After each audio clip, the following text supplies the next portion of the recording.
So, Guardian Games, Destiny 2, Bungie's ongoing spring event, I guess you could call it. It's the thing anybody who's been playing Destiny 2 over the past week or so has been diving into, and of course that includes myself. And while I haven't been banging my head against the wall to get some of the stuff tied to Guardian Games done, I have put in a fair bit of time. We've had a full week, really a full week and a half of the Guardian Games now, and I feel like maybe it's time to sit down and talk about the state of Destiny 2 events and what I like, what I dislike, what I think Bungie can improve upon. And we're certainly going to tie that into some of the stuff we learned about from this week's issue of the Bungie Weekly blog, This Week at Bungie, and how that's going to affect events moving forward. So, Guardian Games, what is it? Well, Guardian Games is an ongoing event that's sort of like a Guardian version of the Olympics. It's a class challenge between Titans and Warlocks and Hunters that really becomes a test of will to see exactly how long you can tolerate turning in bounties. But it's pretty simple. You go into the tower, you talk to Ava Levante. You pick up a special class item, and that class item allows you to grind out laurels, which are kind of like the motes of darkness that you can collect in games like Gambit and Gambit Prime, except they're color-coded to match your class. You also grab a bunch of bounties. Like a bunch of bounties from Ava and a bunch of new bounties called medals that are actually still just class-specific bounties from Ava. You go out, you complete those challenges, you farm up those laurels, you bring them back to the tower, you shove it into the Olympic-style victory board.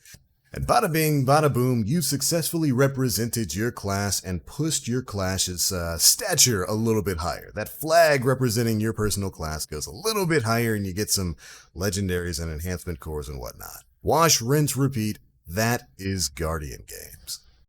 Now, to be fair, there is some variety in there. Of course, these medals have specific challenges that will require you to go and play, say, Gambit or Gambit Prime, or to take you back into Forges to do Forge completions or run strikes and stuff like that. So there's a little bit of variety there between the challenges and basic bounties that you'll be completing, but it's not really enough variety to make this, well, I guess interesting would be the word.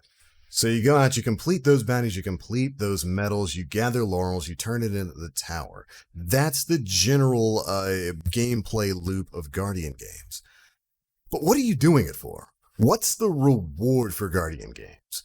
Well, you get access to a new exotic LMG titled the Heir Apparent. And that's it. That's pretty much the only reason to run Guardian Games, other than, I guess, wanting to style on the other classes. Now, of course, there are a few weeks of Guardian Games left before the event itself goes away, so maybe Bungie could surprise us with like a quest or something towards the end of it. That certainly wouldn't be the first time they've done something like that, but as of right now, the only real tangible reward I can see from playing this event is, of course, the Heir Apparent LMG.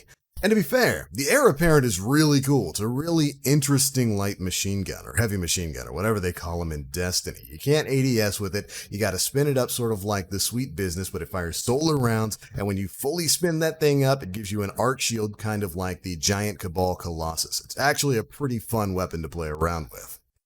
So of course, there's that. But is that really enough to make this event worthwhile? I know events in Destiny have basically been all over the place in terms of quality, and while I don't think Guardian Games on its head is bad, I don't think it's a bad bit of content to drop, it is definitely a little meh. And part of the reason for that is, of course, the rewards that are available from the event itself, or rather, I should say the lack of specific rewards that are available. Now, don't get me wrong, there is a new armor set, new armor ornaments that are tied to the Guardian Games event. They're pretty cool, they're very Olympic themed, there's some new ships, there's some new sparrows, and all that kind of stuff. It's just all in Eververse. Again, to be fair to Bungie in the event here, there is an exotic ghost shell that you can earn. There's 3 of them, basically one for each of the major classes that you earn for generating enough laurels each week of the event. So you need to play the event for at least 3 weeks to get all 3 of them. But beyond that, the new armor and ornament set are Eververse only. The new ship is Eververse only. The new Sparrow is Eververse only. The Guardian Games specific emotes are Eververse only. It seems like a lot of the more creative things, a lot of the more customized rewards tied to this event aren't actually earnable in the event. They're only purchasable in the microtransaction store. And don't get me wrong, we've had plenty of conversations about Eververse here on the channel. I have zero problems with the Eververse store. I think it's a fine, well, maybe fine is too strong a word, but I think for the most part, Eververse is okay. It's all glamour stuff that's in there, but it is a little bit weird. It is definitely an odd sort of incentive problem with Bungie, when all of the customized items that are specific to this event are so separated from this event. Again, Eververse is fine, but when they lean on it so heavily like this is stuff that I can't help but feel would have been tied to the event back in Destiny 1. The armor set, the ornaments at the very least, are something I think probably should have been earnable via Guardian Games. Maybe reaching some sort of threshold every week for turning in medals will get you one piece of the ornament. They can keep the ship and the sparrows and the new emotes and stuff like that in Eververse, but having all of this other Guardian Games adjacent gear that's supposed to be representative of the event, tied to microtransactions only, with only one or two real rewards. Again, the exotic LMG, the heir apparent, and the exotic ghost shells being tied to the event itself, that's definitely a little bit strange in my book. I get it. Eververse is a thing that helps fund Bungie and helps them to continue to put out smaller bits of content like this. But would it really have been so hard to put in some kind of alternative to the purchasable ornament, the armor ornament that's supposed to be representative of this event, as a reward for the event itself? I don't know. That, in my opinion, just creates an incentive problem where players find themselves asking themselves, why am I playing this event? I mean, I know I found myself asking that question. The reason it took so long to put a video out about this is because I took the slow grind when it comes to getting the heir apparent. If you don't know, in order to get the heir apparent, you have to complete 7 triumphs. 7 triumphs tied to the Guardian Games event. This was possible to do in week 1, but you had to be absolutely on point, grinding out on all 3 characters. I refuse to do that. By the way, it's kind of weird. We've got an event like this where the entire goal is to support one class, but if you're a person who plays 3 different characters, if you play a hunter, a titan, and a warlock, it really doesn't matter. You're going to get all the rewards from this anyway. I just find that a little bit funny. It's kind of like when faction rallies, you could just, subscribe to each faction and get the rewards no matter who won those faction rallies. But anyways, I basically refused to do that. I just played Warlock on week 1 because I didn't feel like banging my head against the wall, running triple bounties and medals, on all 3 of my characters. I was not about to be doing Gambit and Forges on 3 characters for a full week. So, I did it all on my Warlock for the first week, and then when this week came around, I went into grind mode and actually did it on all 3 characters from Monday, and then I finished things up with all 7 triumphs on Thursday. Was able to grab my heir apparent and go shoot it around for about 5 seconds before I decided, okay, yeah, I'm done with this. It's a really fun gun, but playing that much Destiny, banging my head against the wall, especially in game modes like Gambit and Forges, which can get really, really tedious, and the medals here ask you to do it quite a few times to generate the kills and laurels that you're going to need to complete these things. I just didn't want to touch anything Destiny at the end of that. And now that I've got the heir apparent, I have no need to log in and play at all because it's the only reward that's available there. I think that's probably one of my biggest complaints when it comes to the Guardian Games. It really does just break down into being a BountyPalooza. That's all there is to do. It would have been great. This game, or rather this event, would have really benefited, I think, from an addition of a new game mode, maybe a new strike that gets debuted here that people would be able to play around with. Maybe the reintroduction of the European aerial zone. Remember that? That probably would have been a pretty cool way to handle faction rallies. A PvP event where, you matchmake based on character class. Maybe something like a 3v3v3 or big team battle where it's like a bunch of warlocks versus a bunch of titans versus a bunch of hunters or something like that. I don't know, something to make this event at least a little bit more unique and to give players a little bit more to do than to just log on, grab your medals, grab your bounties, slam your head against the wall, and turn off your brain. I'm telling you, For my dudes out there, sound off in chat. Do you have 3 characters? Have you been grinding out on all 3 characters? How did you feel after you got the heir apparent? Did you still feel like you had a reason to play? I certainly didn't.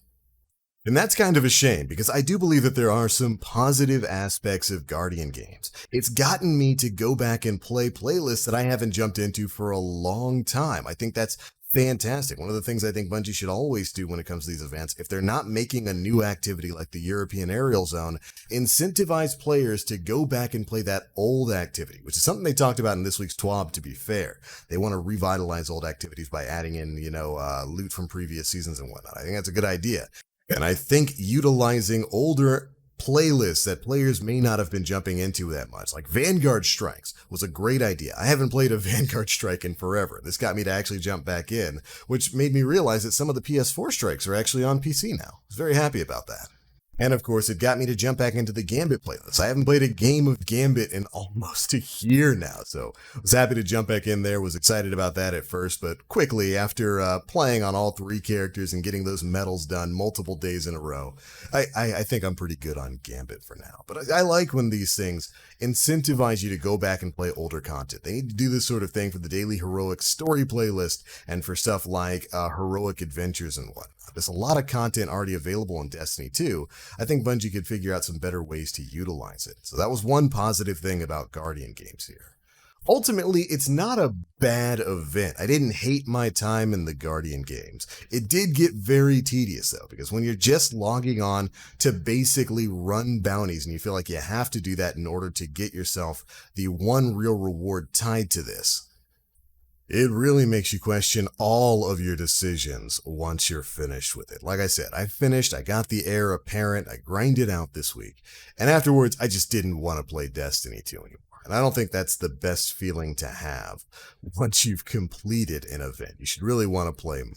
So hopefully that's something Bungie works on in the future. They've talked a bit about what they want to do with bounties and how they want to change up activities and rewards in future seasons by basically making those things persist. They want to keep these activities around rather than sunsetting them like how they got rid of the sundial. They want to keep stuff like that in the game and keep rewards from previous seasons in the game so that you'll always have an opportunity to earn them. I think that would really help here.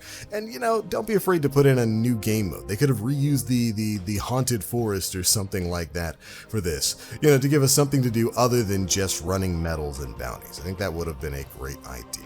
But anyways, those are my thoughts on the Guardian games. Overall, it's a pretty meh time. I'll go back to playing something else. What are yours? How do you feel about things? Be sure to let me know down in the comment section below. If you enjoyed the video, feel free to drop a like, make sure you subscribe and hit that notification bell to stay up to date with all the latest stuff we're putting out.